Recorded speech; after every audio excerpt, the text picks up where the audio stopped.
জানলাম একটা কথা সত্যি, আমরা কিন্তু অ্যাকশন নিচ্ছি। আর একটা জিনিস আমরা শুনছিলাম জরিপ টিচার, আমরা কিন্তু এখানে বসেই ঢাকার থেকে অর্ডার করে দিচ্ছি, কারণ আমি জানি ভেরি ইম্পর্টেন্ট হচ্ছে সেই খরচ করে আমরা যেগুলো শুনলাম সেগুলো আমরা ঢাকায় গিয়ে যত দ্রুত এই সমাধান করা যায় সেই নিয়ে আমার একটাই কথা, আমি প্রান্তিক জনগোষ্ঠীর জন্য চিকিৎসা ব্যবস্থা আজকে দিনাজপুর একদম গভর্নমেন্ট, সুতরাং এটা আমি চাই না যে দিনাজপুরের কোনো রোগী ঢাকায় যায়, এখানেই চিকিৎসকরা থাকেন না কেন, কি বিভাগ, এটা আমি চাই।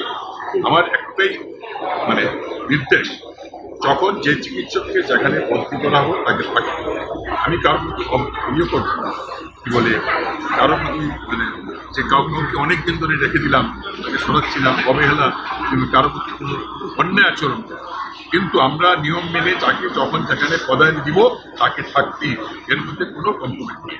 তো হঠাৎ করে আশীর্বাদ করে যায়, এইটার জন্য আমি প্রত্যেক সিভিল সার্জনকে বলছি ওনারা যেন এটার প্রতি নজর রাখেন।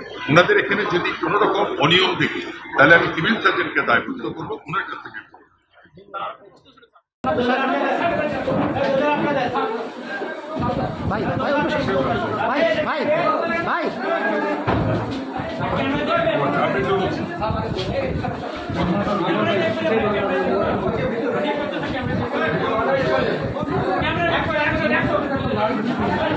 কত রুগী